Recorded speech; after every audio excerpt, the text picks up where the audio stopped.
Welcome back, beautiful people. It's your TKA Pro, Mr. O, back with another episode. النهارده we're going to review anti-hack test number 3. Let's begin.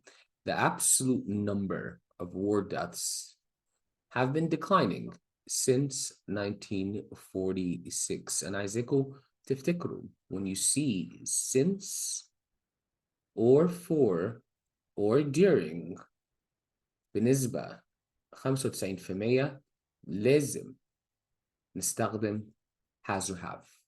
ده إجباري. Okay? So أنا فاضل لي إجابة B or A. Declined ده في الباست ده غلط. Was declining ده برضه في الباست.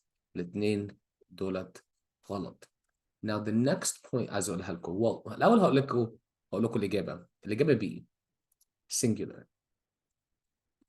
إجابة A غلط. This is plural. هبدأ مع عبد الرحمن. تفتكر ليه إجابة B صح وإجابة A غلط يا عبد الرحمن؟ عشان ال subject number ف singular. It's close. I want you to guys remember the number of يبقى singular. بس لو قلنا a number of هيبقى plural. So phrases دولت ليهم different rules. The number of singular, a number of plural. Let's go to the next question. Question number 2. In recent years, the yearly death toll tends to be less than 100,000. So this is a diction-based question. وكلهم قريبين من meaning كل سنة, right? في yearly, في occasional, في frequent, في annual. Frequent لا, يعني على طول. احنا دلوقتي بنتكلم عن the death toll. So احنا بنتكلم عن statistics. بنتكلم عن ايه؟ statistics. yearly معناها كل سنة. بس yearly ليه علاقة بholidays. عيد, Christmas, Halloween, Ramadan. That's yearly. Occasional معناها كل فين وفين. يا ده يا بنستخدمها عشان special event. For example, anniversary. It's annual. Annual معناها كل سنة they identify a number of people وكل سنة بيجيبوا الرقم ده. So when you're dealing with statistics, it's an annual number. It's an annual number. Question number 3. Which gives the most relevant and accurate interpretation of the data in the graph? So here we are. This is a model paragraph. كده كده. The decline of absolute number of battle deaths can be seen in the visualization here and shows global battle deaths per year by world regions. There are 2 marked periods of relative peace: Asian Oceania, Korea, early 1950s. So actually go to the graph. Let me go down a bit. So the graph ده واضح, a bit confusing, صح؟ زي ما شايفين البار جراف متقسم على حسب البلد. Let me zoom in a bit more. So it's a bit complex البار جراف نفسها, بس عشان تفهموا نقرا البار جراف ده ازاي. كل بار متقسمة على حسب البلد. So شايفين الأحمر ده Asia and Oceania. ده كده معناها 200,000 أو 250,000 ماتوا. بس زي ما شايفين here Europe, right? Europe ده النمبر مش كلها. ده النمبر مش كلها. So here Europe مثلا نقول 70,000. Right? So كل bar graph ليها علاقة بالبلد. Right? بالبلد اللي connected to it. So anyway, answer A. Let's actually go back to answer A.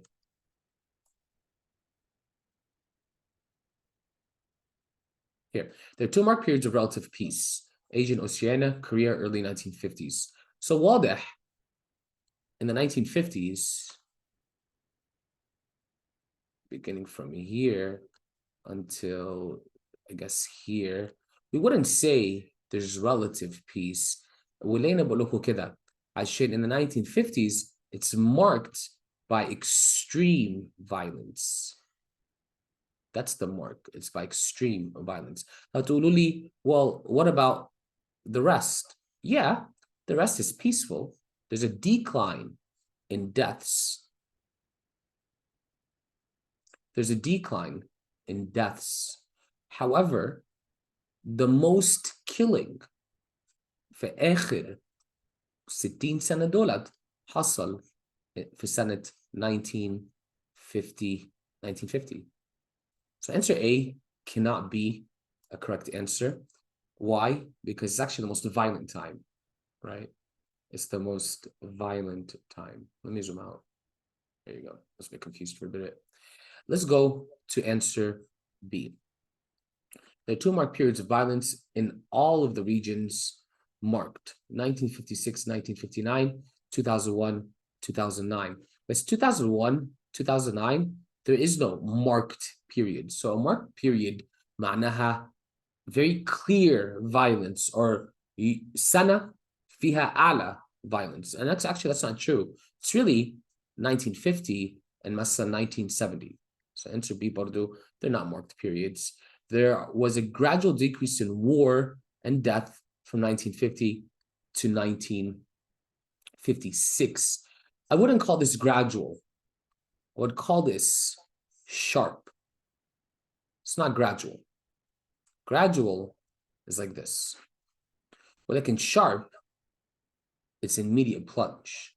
So برضو إجابة C, it's not gradual. خدوا بالكم بالكلام اللي بيستخدموها عشان ليها effect. There are 2 marked peaks in war deaths. Asian Oceania, 1950, 1971. وزي ما احنا قلنا, it's right here, very clear, marked deaths, 1950 and 1971. These are the 2 highest death rates for death periods. Number 3, answer D. Question number 4. حاجة كمان أنا عايزاكم تفهموها, ده سؤال pronoun, right? ده سؤال pronoun. أحمد, لو أنا عندي سؤال pronoun, إيه هو المفروض أعمله؟ هما حاجتين. تعرف ولا لأ؟ لا. يا إما نلاقي الناون. يعني إيه ناون يا أحمد؟ الاسم. الاسم.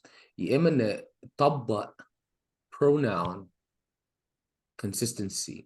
يعني إيه pronoun consistency يا أحمد؟ يعني شوف في الجملة اللي قبليها أو في نفس الجملة بيقول he أو she أو كده. Yeah, right. So هنا نطبق idea pronoun consistency. The answer is C, because the pronoun هو بيستخدمها is we. هتقولوا لي well لازم يبقى إجابة B. إزاي مش إجابة B؟ it هو ده الجراف، وبالعقل احنا بنقول طبعا، ولكن الفريز the graph مش موجودة لو قرأتوا الجملة، right؟ تقول لي well الجراف موجودة هنا، بس عشان pronoun يتحط correctly لازم الnoun تبقى موجودة clearly. So here answer C بسبب pronoun consistency. Question number 5. So these state-based conflict deaths alongside battle deaths and non-state conflicts and also violent deaths. سؤال يا Carol. أما أجي أشوف alongside or than or ER or more or EST or most, topic. When I see alongside or any of these phrases اللي شبه بعض دولت, topic أو بيسألني على أهني topic. تعرفي ولا لا؟ I'm thinking. So بيسألنا على comparison. يعني إيه comparison يا Carol? So we're comparing between 2 things in very long Comparing time. between 2 things. إيه هما ال 2 rules of comparison?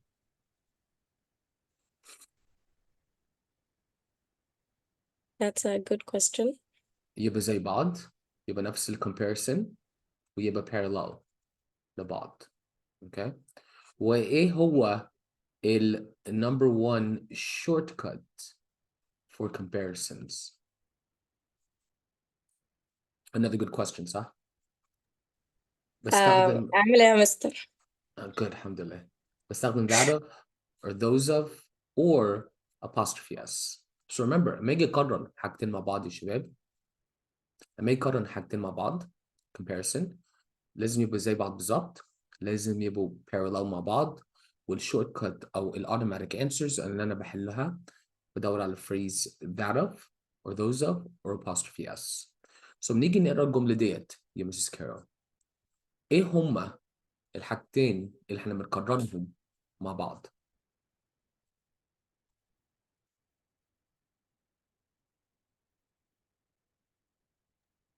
Can you ask the question again? ايه هما ال two things اللي احنا بنكررهم بتتكرر؟ Conflicts? Not The state conflicts. No. Check it again. Read the phrase تاني. deaths, Deaths. state-based conflict deaths alongside مع battle. deaths. هل الكomparison ده صح؟ هل ممكن compare deaths مع deaths؟ I mean, I feel like مش I feel، هو deaths هما زي deaths. اللي ما ينفعش اقارن مثلا compare deaths مع cars, right? You can't do that. So نيجي نقول لازم يبقوا زي مع بعض بالظبط، معناها كده. ولو بصينا على باقي الإجابات those of that of these are shortcuts بس مش محتاجينهم طالما الcomparison خلاص زي بعض، مش محتاجين that of or those of. Thank you very much, Mrs. Carol. Let's go to question number 6. So number 6 ده السؤال conjunction or transition حسب صح؟ So if we go to Jannah Muhammad.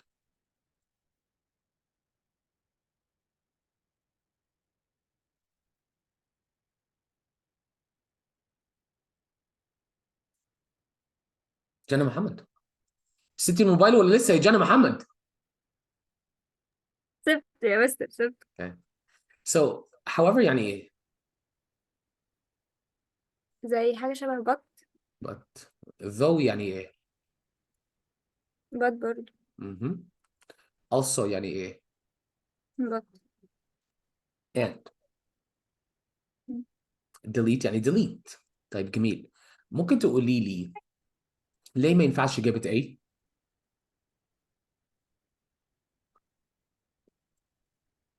ثانية طب أقرا. من بداية الجملة للنهاية.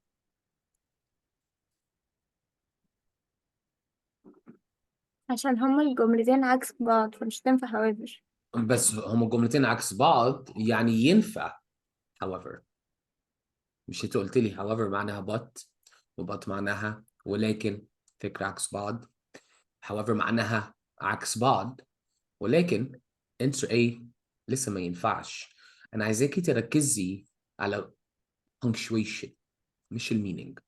السؤال ده بيسأل على حاجتين، بيسأل على punctuation وبرضه بيسأل في المينينج. اوكي؟ سو عايزاكي تركزي على punctuation.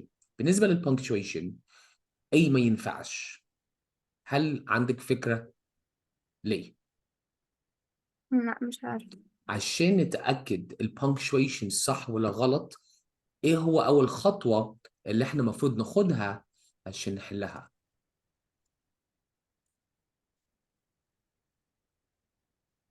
فاكرة نفهم ولا؟ المينينج بتاع الجملة صح؟ لازم ايه؟ نفهم المينينج بتاع الجملة. No عشان punctuation no. أول خطوة thank you عبد الرحمن اللي احنا لازم ناخدها، لازم identify ال independent ideas. okay؟ لازم نشوف إذا كان في واحد ولا في اتنين. ممكن تقولي لي جنة في one idea ولا two؟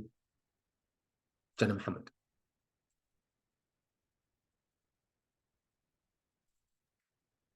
two ideas. Two ideas. We see state-based conflicts form majority of death tolls. The genocide in Rwanda stands out for its very high death toll. So ليه ما ينفعش إجابة A؟ وبصي يا مسز جنة في double comma ما بين ال two ideas صح؟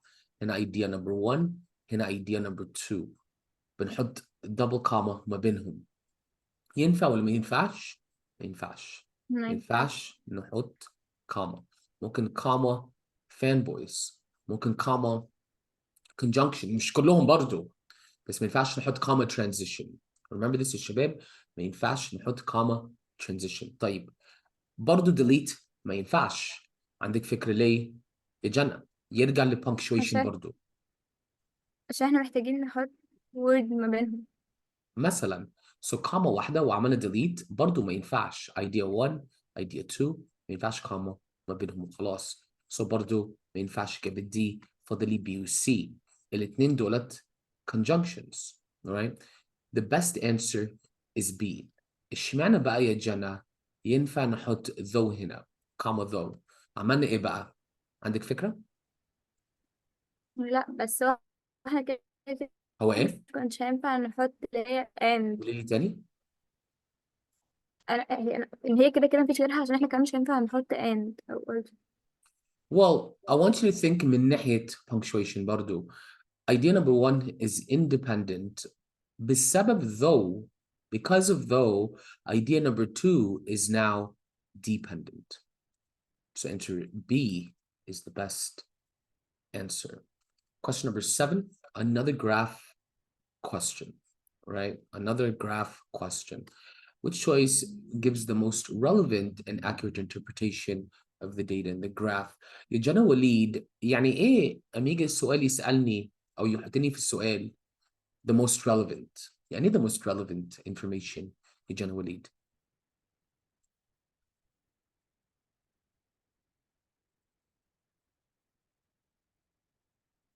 ميكروفون شغال يا جنى وليد أكتر حاجة لايقة okay so اكتر حاجة أو لايقة تمشي مع الكلام. no problem ونمشي مع الكلام ميكروفون ونمشي شغال يا مع جنى وليد؟ التوبيك حضرتك كده سامعني؟ والفوكس سامعك بس اقفلي لي بس الميكروفون اللي ورا او السماعة اللي ورا اوكي بس دلوقتي يا اوكي. جنى وليد الجواب بتاعتنا مش بس الاقي الاجابة that's true برضو لازم الاقي اجابة لايقة في الباراجراف so طلبة كتير مثلا بيقولوا لي اجابة B the stacked area chart here shows the number of ongoing conflicts has plummeted between 1990 and 2010 so here's 1990 here's 2010 ولو عملنا line هنلاقي ايه a big drop صح ولا لا صح. بس إجابة بي غلط أوكي تفتكري ليه يا جنة عشان في عدد كبير قوي في النص تبقى ايه أحسن واحد. well I mean there's a slope إن or a declining slope so ممكن نقول it has plummeted حتى لو في زيادة هنا بنشوف ال overall slope so it is incorrect مش عشان الجراف it's incorrect عشان it's not relevant للدiscussion هقول لك ليه تقدري مع تقولي لي ليه التوبيك والفوكس. what's the topic what's the focus في الباراجراف بيفوكس على ال اللي هي الحاجات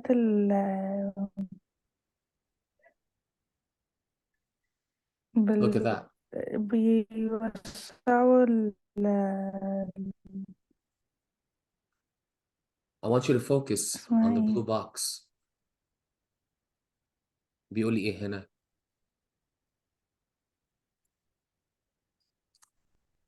this increase صح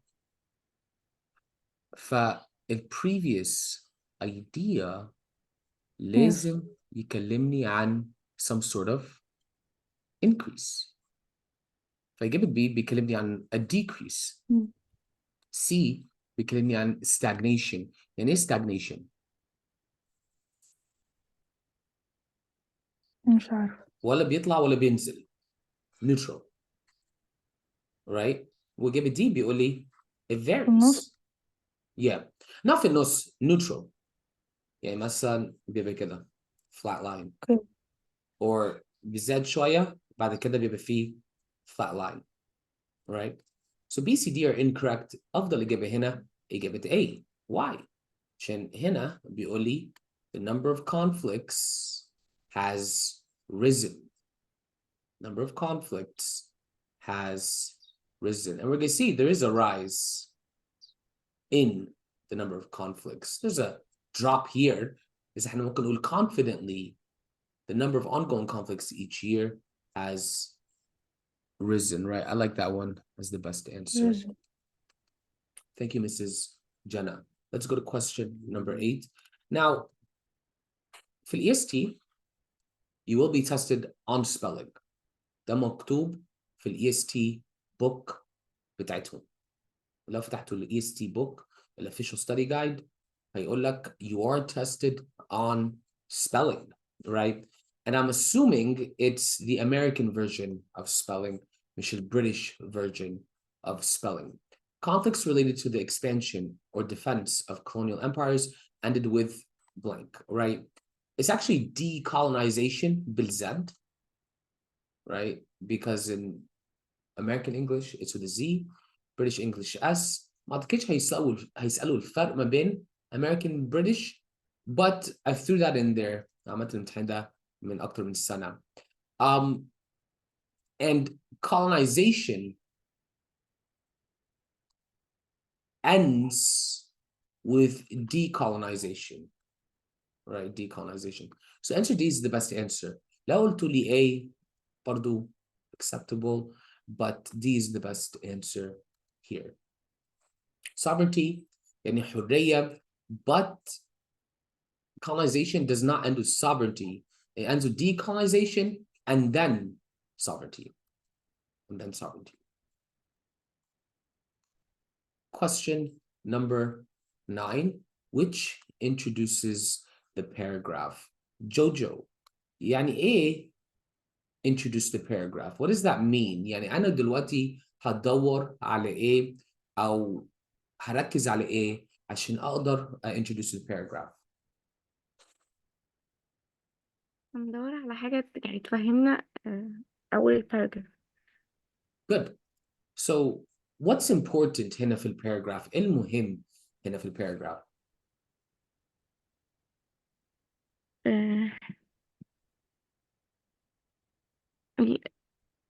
التوبيك التوبيك. and focus. فإحنا بنتكلم عن إيه هنا في أول paragraph? What's the topic of this paragraph? نقرا paragraph كلها ها؟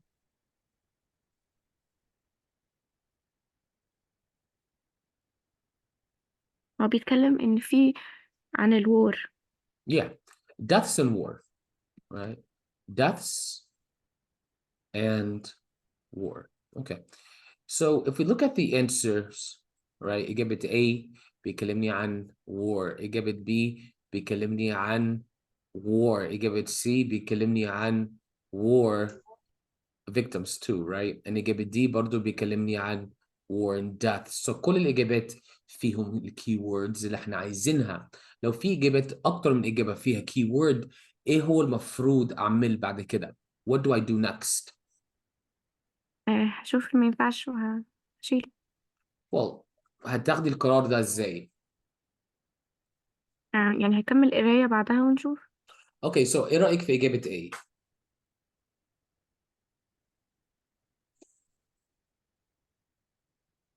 مش حاساها يعني. Okay, why? عشان هو يعني بيتكلم عن الفيكتيمز اللي هما ماتوا. Okay. Cool. إجابة A is wrong فعلا عشان it's too specific. احنا ما بنتكلمش بس عن الكوريان وور في الباراجراف، برضه بنتكلم عن wars بشكل عام. فإجابة A is unacceptable. إيه رأيك في إجابة B؟ لا برضه هو ما جابش حاجة عن their injuries. Injuries, right? Nah, right? What about إجابة C? هي ممكن تبقى سي لأن احنا ما قلناش، مش محددين حاجة معينة، فهي ما تنفعش ده كورين وور. Okay. فهي تبقى سي. Yeah. So C is a very good answer. I want you to pay attention برضو. The number of war victims varies hugely between different wars. So بقى في answer choices here بيقول لي في Korean War في مليون ماتوا. In other wars 1000 ماتوا. So the number varies between wars. Very good job, Mrs. Jojo. Let's go to the next person. Malak Nagar. What's up, Mohammed? Finally, welcome back. Wallahi, you've been slacking, my bro. Did you do test 3? Okay, good. Good. Malak Nagar, my bro. Yes, yes. كان في أي بطولات الأسبوع ده؟ اه How did you do? الحمد لله احنا خدنا مركز تاني. What sport do you الحمد لله. play? Squash, I think. صح؟ هاندبول. Handball. لا. Handball. Nice. Yes. Nice. هتدربي عشان الأولمبيكس ولا لأ؟ احنا خلصنا خلاص، بقينا بس الكاس، وخدت درجات على المركز التاني، خدنا 1.5%. It's very impressive. في تعرفي كايرو جيمز ولا لأ؟ لا.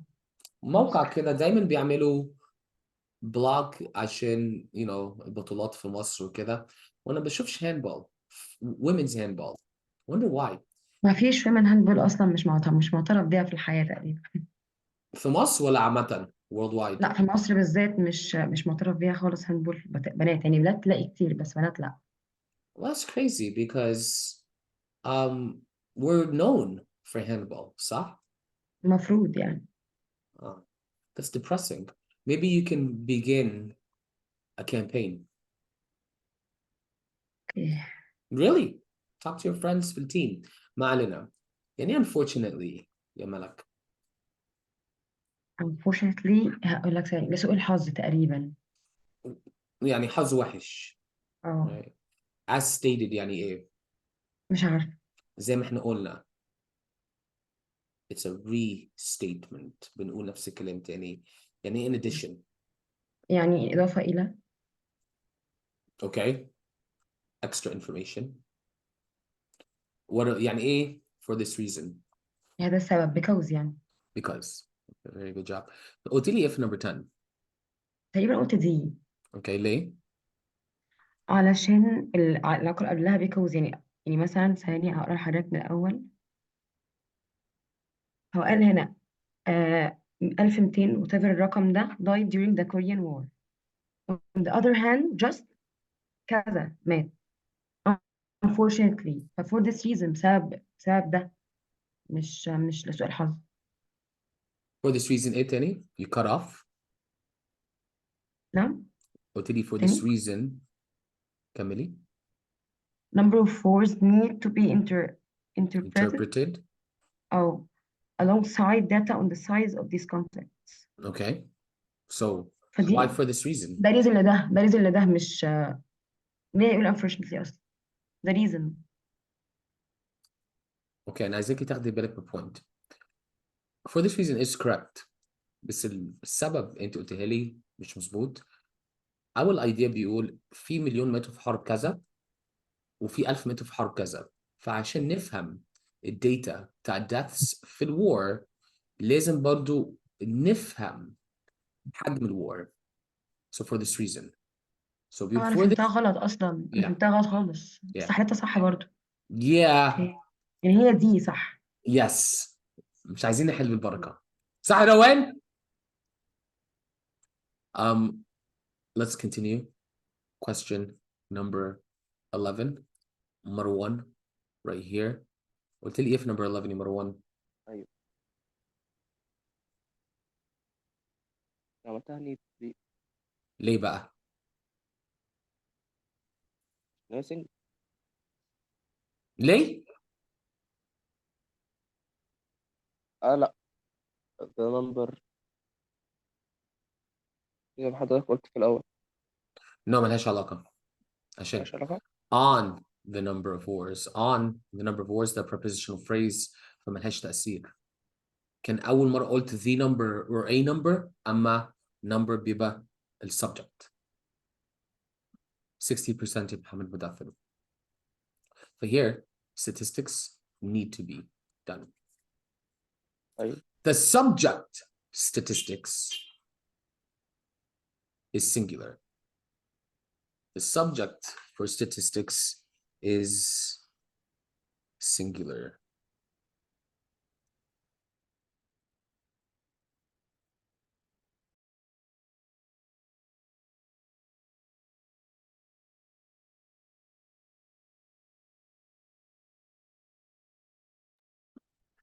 Welcome back. Let's continue. Question number 12. في أي أسئلة in passage number 1? Okay. I want to review passage number 2 as well. Let's get this party started. Let's go to Muhammad. Muhammad, you awake? أنا ولا صباح الخير. أول حاجة. صباح النور. شربت القهوة ولا لا؟ شربتها. Okay, that's good. قلت لي إيه في number 12? دي Why? لما قريت السنتنس حسيت إن يعني ما ينفعش تبقى right now is being practiced مش عارف إيه بيقول has been practiced since the beginning of عشان هو بيقول history وكده فأنا بقول has been تبقى أحسن. A simple reason why, since the beginning. That's it. أول ما تشوفوا since، لما تشوفوا for، لما تشوفوا during، shortcut has been على طول, right? ما ينفعش أي نوع تاني. Thank you, Mr. Muhammad. Let's go to the next question, number 13. The author would like to add an example supporting the previous information. فدلوقتي يا محمد مدثر the previous information بيقول لي ايه؟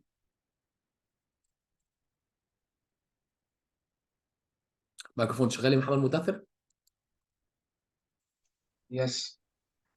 The previous information بيقول ايه؟ Was practiced since the beginning of recorded history. I don't think so. Practice لما يقول since the previous beginning. information, time out. لما يقول previous information, it's like all this information, صح? So بتقول لي practice since the beginning of recorded history. What was practiced since the beginning of recorded history? Biotechnology. Biotechnology. And what is biotechnology? اللي هو using living organisms or their products for commercial purposes. Okay, so البني آدم بقاله فترة يستغل using organisms for commercial purposes since the beginning of recorded history. Which answer gives us an example, يا محمد, about that? B. Good. ليه جابت B? Baking bread, brewing alcoholic beverages, breeding food crops, or domestic animals. عشان هو هنا مستر بيقول since the beginning of recorded history. أكيد هو ما عندهمش development في antibodies و vaccines. أكيد من the creation of brain computer interference. وأكيد مش إيه اللي كان مكتوب هنا؟ أكيد من solar energy في the beginning of history. Good. Thank you, sir. Thank you, sir. Thank you, sir. So answer B, باقي الإجابات ما ينفعش يبقى since recorded history عشان solar energy or antibodies and vaccines or brain computer interface ده ما كانش موجود. Allegedly, according to the West, but technically speaking, هل كان في solar energy? Who knows, right? Number 14, whose paper is this? Muhammad Afifi. Okay. You didn't do too bad in this passage, Muhammad Afifi, by the way. Did better in this one. Question number 14, this definition insinuates. So insinuates ما ينفعش. عشان insinuates معناها أنا خليك تظن ولكن it's negative, right? And this definition implies a set of laboratory techniques developed within the last 20 years. So implies يعني أنا لازم أعمل assumption. لازم أعمل inference. Means, well, this definition means, well, no, عشان احنا مش بنقول the meaning of the definition. احنا بنقول احنا هنفهم ايه من definition. And this definition mentions is too weak, right? Mentions يعني أقول حاجة على جنب, right? Or as a side note. So answer B is the best answer. Fight me and I'm ready. Question number 15, برضو. We got this correct. Let's go to روان. يا روان سؤال زي number 15. هبدأ أقرأ منين؟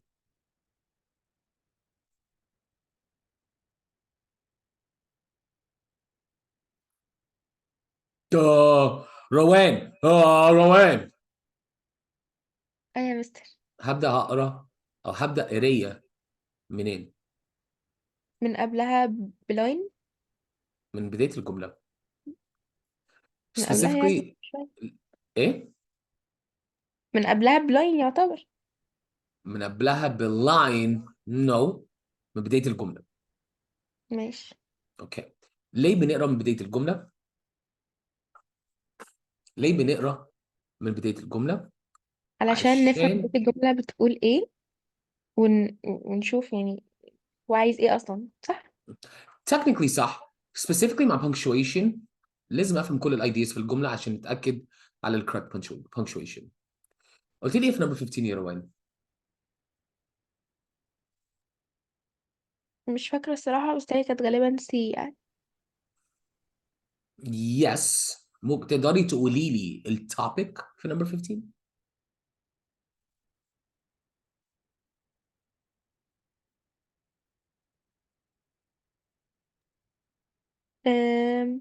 أول ايه التوبيك نمبر 15؟ It's actually parallelism. كنت بسألك على التوبيك. Parallelism of a list. It's a hard one. Here لو قرأنا هنا that have been responsible for ركزوا معي بقى the tremendous scientific and commercial interest in the أول part of the list, the founding of, that's the second part of the list, and the redirection of. You see that? So في كل واحد فيهم عندنا the plus noun plus preposition. See how that works? Tricky one. ليه؟ عشان في كلمة and في أول جزء في الليست وبرضه في الآخر جزء. So this is a very hard question. لو اشتغلت على elimination, we can confidently eliminate answer B عشان and بعد كده comma تاني. Weird, right? We can also eliminate D because عندنا tion noun بس هنا عندنا gerund. We could also eliminate answer. That's it. A and C. المشكلة في إجابة A. It's not parallel. اتفضل يا كارول. و I kind of understood it، بس هو حوار السؤال ده إن اللي هو احنا متعودين مثلا لما بنيجي نقول كلام the founding مثلا كوما ده مش عارفة ايه and وبعد كده آخر واحدة، فإن أنا عمالة بشوف and و and هي ده علشان الجرامر بتاعها نفسه doesn't، يعني أنا كنت اخترت الأوبشن اللي كان عمل كوما وبعد كده and، فأنا فأنت إيه؟ صوتك قطع؟ اللي هو أنا كنت اخترت أعتقد A. I'm pretty sure دي اللي أنا لا كنت مستحيل اخترتها. D. It's not parallel. ودي وسي قريبين من بعض. عشان تشوفي إجابتك خشي على test reports وهتلاقي التست بتاعتك موجودة. But you should have been stuck ما بين A و C. But it's the meaning that will help. Yes, EST بيدخلوا meaning, right? وانا عايزاك تشوفوا في فرق ما بين التست دولت وما بين advanced tests. صح؟ Question number 16. مستر سوري. ليه ما فرقتش ايدك؟ Thank you احمد. ما اتفضل. انا بعد كده جنة لسه شايف بص دلوقتي. يا مستر، انا دي متلخبط فيها جامد، يعني اوكي انا دي مش فاهمها الصراحة. اوكي السؤال. هو هنا ليه اخترنا اللي ما فيهاش كوما في التانية، وفيها كوما يعني قلت لي ايه؟ found كوما ايه؟ and انا كنت اعملها ايه؟ Okay, so this definition insinuates a set of laboratory techniques developed within the last 20 years that have been responsible for, let's begin from here, the tremendous scientific and commercial interest in biotechnology. جميل. Well, I mean, answer A, is it parallel? هو اصلا Is it السي parallel? برضو ولا لا؟ من ناحية ذا وأوف، هي برل من الناحية دي. Well, the founding of, comma, the the redirection of, redirection comma, and financial resources. This is not parallel. طب ما سي برضو كده. The founding of, comma, the redirection of. عشان هو عامل Research and financial resources يرجع ل اوكي redirection. Yeah. تمام Yeah. ماشي. Thank you, sir. Question number 16. Combining DNA from different existing organisms results in modified organisms with a combination of traits and parents. Let's go to Yusuf Raslan. قلت لي ايه هنا في number 16 يوسف رسلان؟ number 16 مم. تقريبا عملتها سي، مش فاكر بس تقريبا سي. Why؟ ان هو لا ثاني سي، تقريبا ده سي. الفرق ما بين C و A. ايه هو مفيش فرق، فرق لكلمة living بس. Yeah. So اشمعنى زودت لي living؟ يعني ايه living؟ يعني حي، مش حاجة يعني ايه مش existing؟ موجودة. طيب عايز الكلمتين، محتاجين الكلمتين؟ لا لا. ايه؟ حاجة واحدة. كلهم redundant. صح؟ اه Good job, Abdurrahman Turkey. I want to say, Abdurrahman Turkey really has grown as a student. Abdurrahman أما بدأ كان بيجيب حاجة و30%، ودلوقتي 75 77 80%. So I just want you guys to know you have to keep working. ما وصلتش الهدف اللي أنا عايزه مش هوقف. ما بتكلمش من ناحية دروس، بتكلم من ناحية مجهود ووقت واستقرار. A lot of students بيخشوا المحاولة يجيبوا 420 يخشوش تاني، أو يجيبوا 420 يوقفوا مذاكرة، شهر بالمحاولة يذاكروا تاني يجيبوا نفس الدرجة، يوقفوا مذاكرة يذاكروا تاني شهر بالمحاولة. You have to continue working. صح؟ حتى الطالب اللي بيزيد مثلا 10 و20 درجة you cannot stop working. مش عبد الرحمن بس، في واحد برضو اسمه أحمد نصر الله في جروب ACT. أحمد نصر الله بدأ بسكور 16 السنة اللي فاتت. حاضر يوسف نجار، السنة اللي فاتت بدأ ب 16، ما وقفش مذاكرة، ما وقفش مجهود، ما وقفش تدريب، ما خدش 3 شهور إجازة، دخل محاولة جاب 16. هو سكيبت محاولة، دخل المحاولة اللي بعديها جاب 23، سكيبت محاولة دخل المحاولة اللي بعديها 27، سكيبت محاولة وداخل المحاولة الجاية ودلوقتي بيجيب 34 36 في الاي سي تي. اللي عايز اقولها لكم a big pattern حاجة انا بشوفها كتير مع طلبة. الطالب بيخش ما يجيبش سكور اللي هو عايزه، disappointing. الطالب بيعمل ايه بقى؟ بياخد بقى اجازة ويبدأ يفوق شهر قبل المحاولة ويعمل نفس الخطأ ونفس المشكلة. You cannot stop. دخلتوا محاولة تاخدوا 3 أيام إجازة تكملوا مذاكرة. Course no course it doesn't matter. You have to keep working. مش كده برضه بشتكي على طول من أحمد أشرف. اتفضل يوسف نجار. مستر أنا معلش متلخبط في اللي قبلها. مش أوكي. عارف هي ليه Parallelism different دايما values existing. مشكلة عندك. Yes. أو number 16 ولا 15؟ 15 15 16 قصدي. ليه ملخبط؟ ما اعرفش يعني هي different various existing organisms، هي عشان various شبه different ولا عشان مش ايه؟ شبه، هم زي بعض بالظبط. اه اوكي ماشي. redundant, right?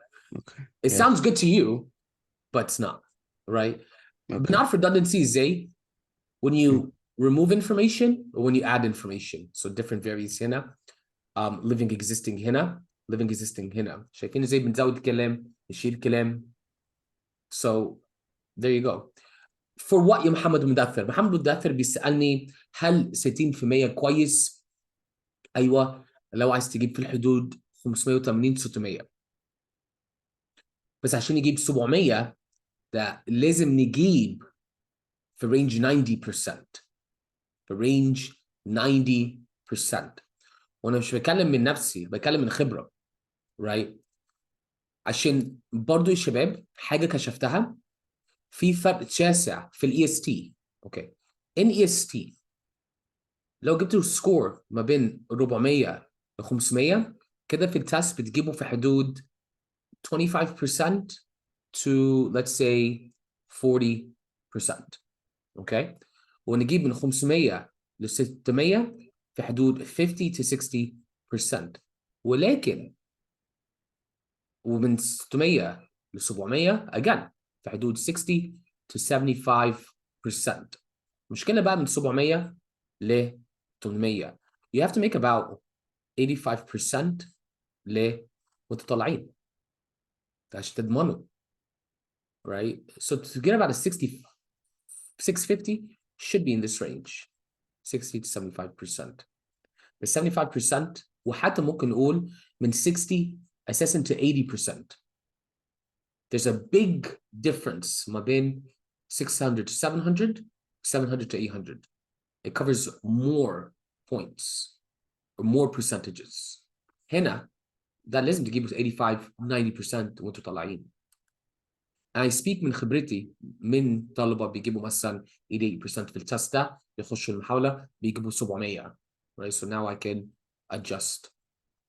Question number 17. Here, B, however. Let's go. أنا آسف جانا وليد، أنت سألتني السؤال وما جاوبتش، أنا آسف. عايزة تسألي؟ حلو والله. No؟ حكي؟ كنت بسأل على امتى هنحط كوما اند وتبقى اند لوحدها كده من غير كوما. Comma end is for كنت a list. أنا آسف. Comma end ما بين independent و independent. Okay. and لوحدها بس بنربط كلمتين مع بعض مش أكتر. comma اوكي comma مش and لو عندنا كذا حاجة بقى في list. thank you. No problem. Number 17. So here, the sharing of DNA information takes place naturally through sexual reproduction and has been exploited in plant and animal breeding programs. Sexual reproduction can occur only between plants and animals of the same species. It's however, I wonder why يعتبر however correct يا روان. يعني إيه however يا روان؟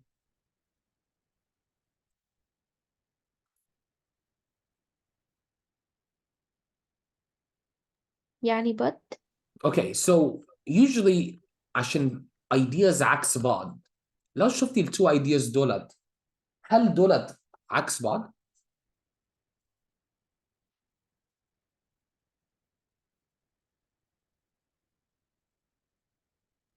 لا تاني كده بس أنا ما سمعتش حاجة. التو ideas دولت idea A و idea B في التكست في الباسج هم عكس بعض؟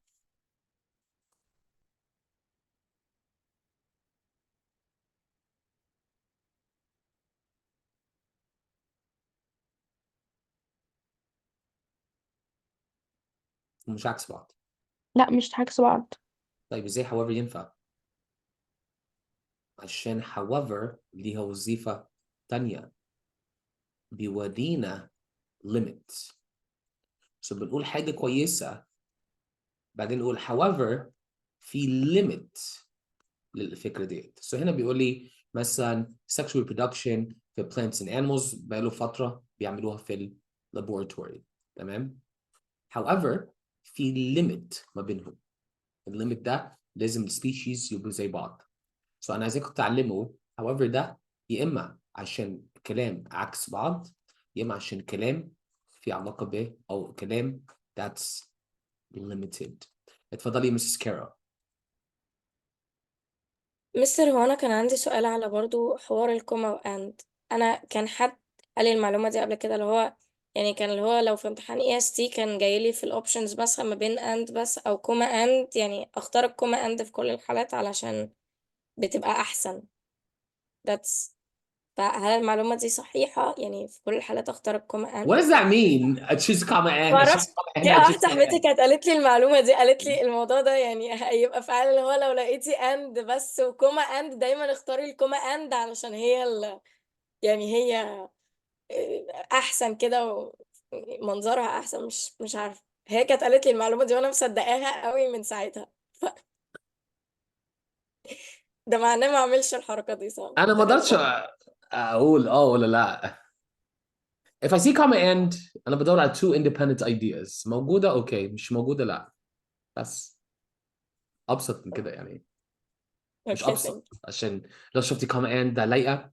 Wow, that's cool. That's crazy. Okay. Let's continue. Number 18. Deleting the underlined sentence. Yusuf Naggar. Yes. When do we delete? We delete when the sentence يعني إن هي ما عندهاش، مش عارف، يعني مش نفس الكونسبت، مش نفس off topic. أيوه off topic ماشي صح. Slow down. مش نفس الكونسبت Slow بتاعتها down. يعني. Okay. مش نفس الكونسبت، مش نفس الايديا. انت قلت لي ايه في number 18؟ قلت yes the sentence repeats the information. لا، فين دي؟ لا ما قلتش دي. Okay. قلت no What's the the topic of sentence the gives an sentence? APT example to the previous sentence. See? What's the topic? Yes. An apt example. apt يعني a full or a good example or strong Yes I example. know. طيب عرفت ازاي؟ عشان نسيت أصلا دي كانت إيه. عشان كنا بنقول Holstein cow can be mated، يعني إن إحنا بندي إن ده بنفس الكلام اللي كنا قايلينه الأول، بندي example على إن هما نقدر نعمل حاجات between the same species، مش لازم يبقوا نفس البتاع يعني. Okay. Very good job. So the previous sentence بيقول لازم يبقى من the same species، ولا هم مش the same species you cannot mate them. بعدين كده بيقول لي جبنا cow Holstein جنب cow Hereford، هما مش the different breeds of the same species, but trying to mate a cow with a horse would not be successful. So be an example Yes. of اللي ينفع واللي ما ينفعش. Thank you very much, Mr. Yusuf Nagar. Question number 19. Now again here, the specific DNA genes for many in-demand traits, attractive desirable. traits, studly traits, desirable traits, right? So الكلمة ديت, let's go back to Abdurrahman Turkey. بيوصف ايه؟ ده adjective, right? So بيوصف لي حاجة. بيوصف أنهي كلمة يا عبد الرحمن؟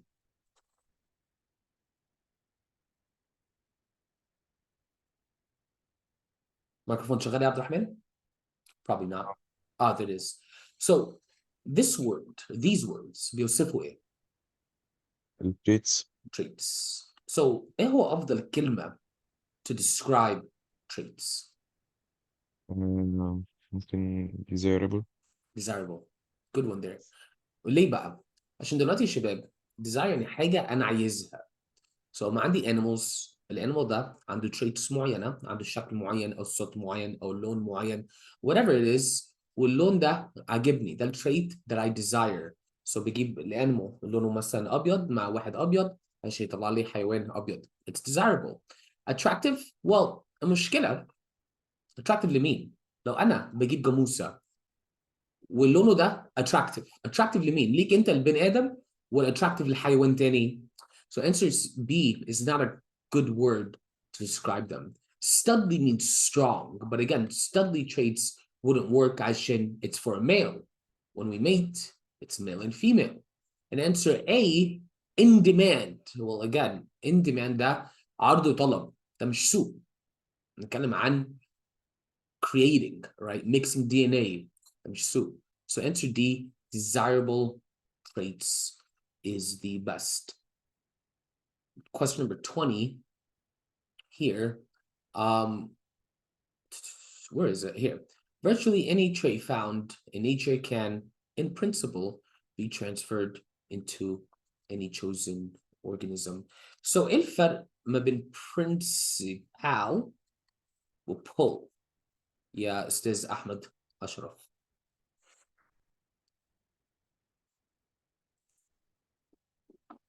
أحمد بقى. جيت معلش يا مستر. برنسبل يعني اساسي. أنهي واحد؟ لا.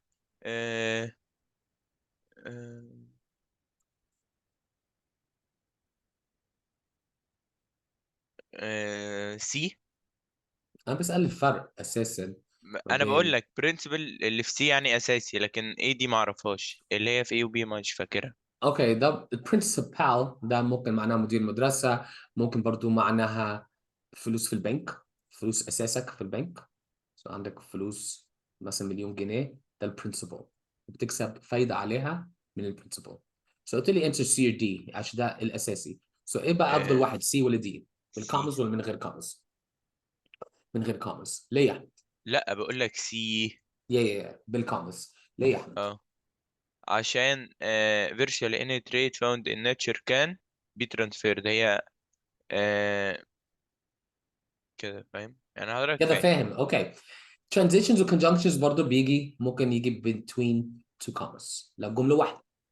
لو independent idea ممكن يجي between two commas. وزي عبد الرحمن بيقول لي subject double comma verb. Thank you very much, sir. Question number 21. Let's go to Carol. Here, number 21. قلت لي ايه يا Carol؟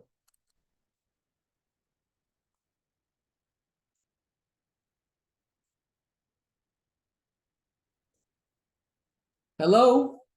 الو، ايوه يا مستر، انا قلت موجوده لي اساسا. ايه؟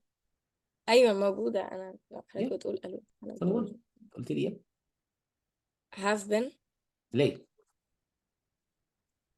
the applications have Okay. been So abundant. عشان plural صح؟ yeah, that's one. A is plural.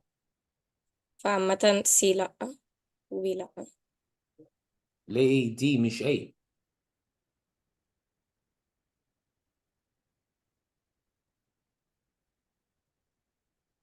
Right? You're going by sound again. yeah. For sense محتاج sensor for have, has محتاج sense or for. We don't have that.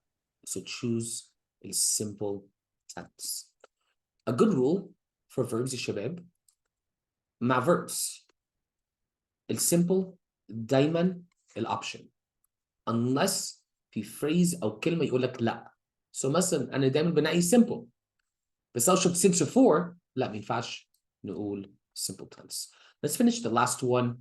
The author would like to conclude the passage with a general statement about the applications of biotechnology and genetic engineering. So عايزين جملة بشكل عام ازاي نطبق biotechnology، ازاي نطبق genetic engineering. So here the best answer is B. Genetic engineering is used in the production of pharmaceuticals, gene therapy, and the development of transgenic plants and animals. This is the application of biotechnology and genetic engineering. انتوا خلاص عارفين هنزلكوا ايه كمان شوية صح؟ Another test, another passage. So obviously don't forget that عشان نعمل ريفيو عليها يوم الأحد. Do you guys اتفضل يوسف حسين. هي هتبقى reading صح؟ Reading passage, writing مم. test. ماشي. Okay. بس writing test مش هيبقى anti-hack، هيبقى advanced. أسهل يعني. Yes. Sika. Any other مم. questions? ماشي. Thanks for coming. You can learn anything. Mr. Samant. Bye.